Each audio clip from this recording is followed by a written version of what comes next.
Komunitas Sahabat Sehat meluncurkan konsultasi online dengan Dr. Agus Rahmadi, MBiomed, MA, seorang dokter, pakar herbal, dan pengamat tibbun nabawi yang berpengalaman lebih dari 19 tahun di bidangnya.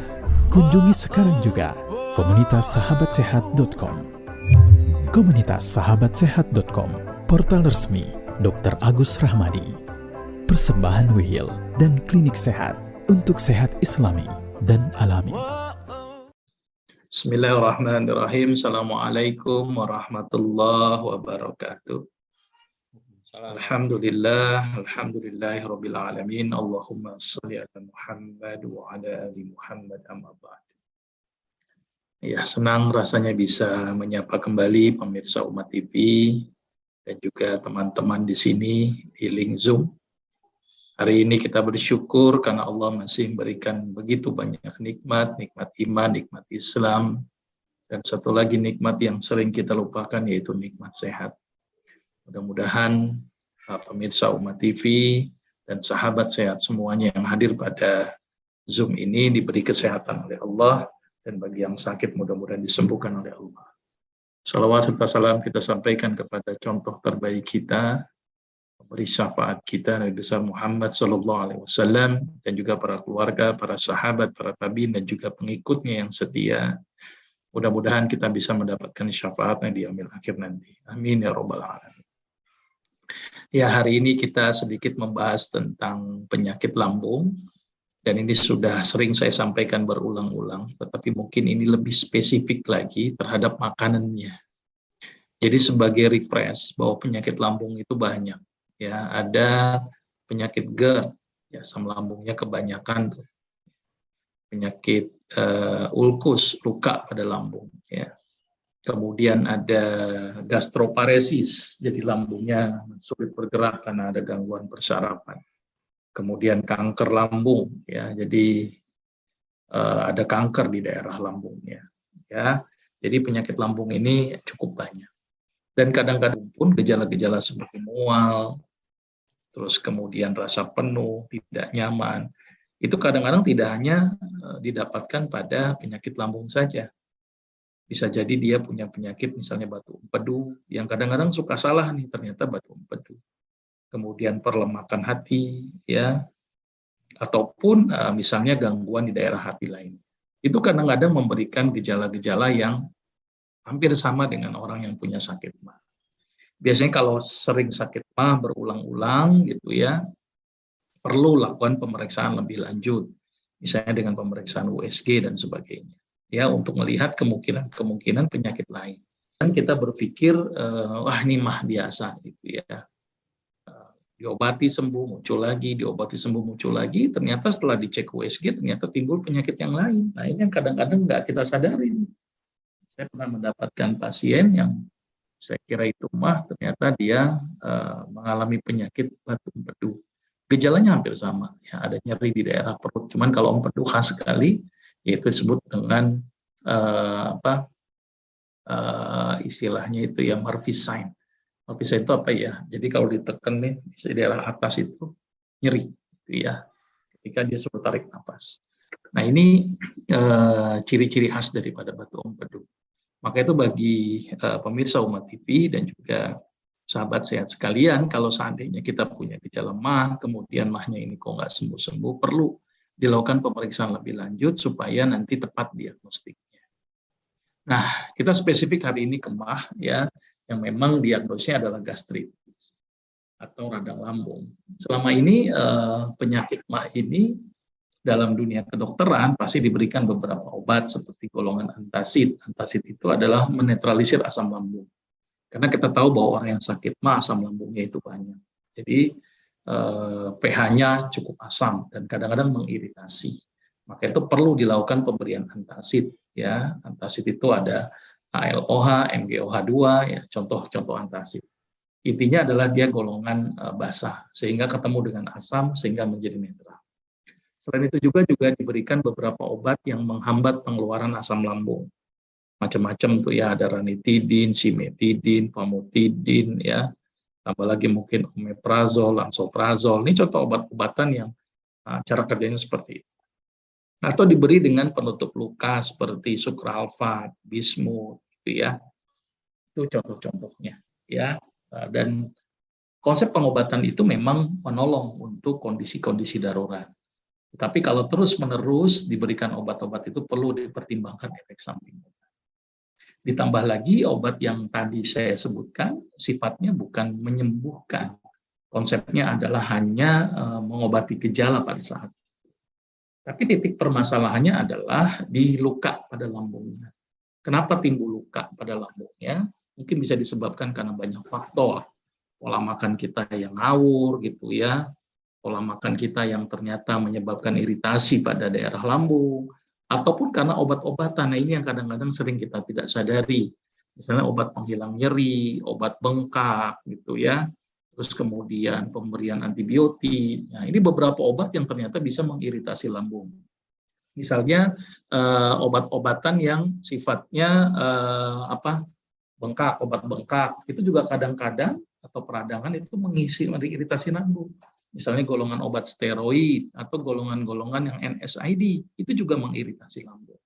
Jadi hati-hati kalau kita mengkonsumsi obat. Pastikan bahwa obat ini aman. Dan teman-teman pemirsa Umat TV dan sahabat saya bisa ngecek lah obat yang kita konsumsi di internet.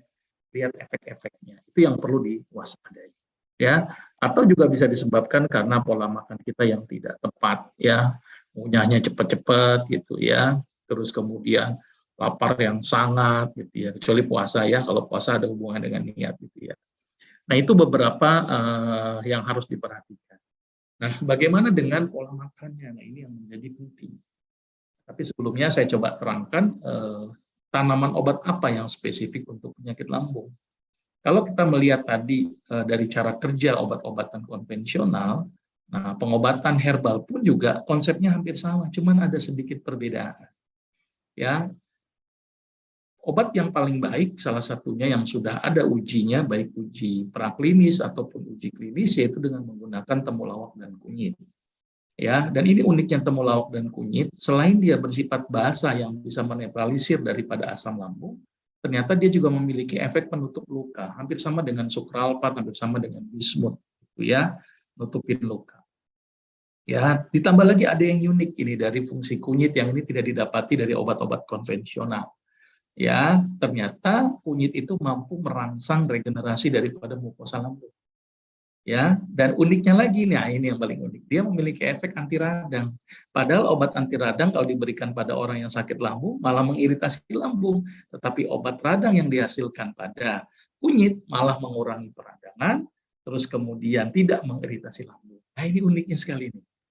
Ya, dan sifatnya nutrisi, ada unsur-unsur nutrisi yang merangsang tadi proses regenerasi daripada mukosa tadi. Dan itu tidak dimiliki dari obat-obat konvensional. Bahkan penelitian menunjukkan bahwa kunyit juga memiliki efek menghambat pertumbuhan Helicobacter pylori. Kita tahu bahwa kuman ini salah satu penyebab dari penyakit gastritis. Jadi satu tanaman tapi memiliki banyak efek. Menetralisir asam lambung, menutup luka, menghambat pertumbuhan bakteri, merangsang pertumbuhan mukosa gitu kan, dan bahkan memiliki efek antiinflamasi.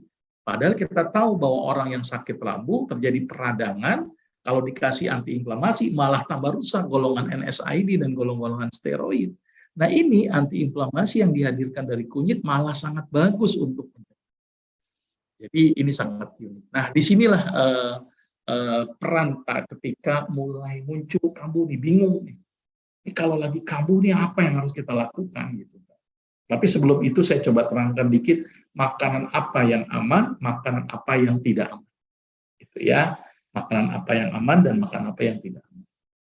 Ada beberapa makanan yang memang mengiritasi dari lambung, ini perlu diperhatikan lagi.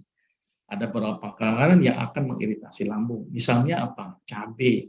Cabai itu sangat mengiritasi. Ya, dalam beberapa kasus orang yang banyak mengkonsumsi cabai berlebihan, ketika ada lambungnya sudah mulai luka, itu akan menimbulkan nyeri. Jangankan di lambung, di tangan aja karena cabai sakitnya luar biasa. Ya, cabai, lada, bawang putih, hati-hati itu, dia mengiritasi itu. Luka kasih bawang, waduh, sakitnya minta ampun. Ya, terus kemudian susu itu bisa merangsang pengeluaran asam lambung, santan, ya, atau beberapa sayuran yang menghasilkan gas seperti kol, toge, brokoli, itu harus dihindarkan terlebih dahulu. Atau yang kadang-kadang malah mengiritasi atau menghasilkan gas, soda, ya, atau golongan-golongan yang mengandung pengembang, ya, mie instan, roti yang mengandung pengembang, nah itu harus diwaspadai. Itu beberapa makanan yang harus diperhatikan. Tetapi ada beberapa makanan yang boleh ya selain itu. Nasi boleh, sayur boleh asal tidak menghasilkan gas. Sayur apa aja dok? Ya boleh sayur bayam juga tidak masalah gitu kan. Sayur terong tidak masalah, yang penting hindari kol, toge, dan brokoli. Ini berdasarkan pengalaman saya ya. Saya bicara di sini berdasarkan pengalaman saya ketika saya ngobatin pasien-pasien penyakit gastritis. Jadi ada beberapa makanan yang memang harus dipantau ya.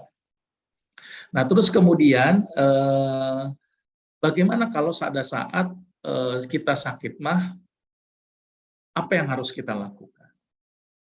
Yang pertama memang paling top chair memang beberapa obat kimia sintetis, tetapi ini juga nggak menyelesaikan masalah.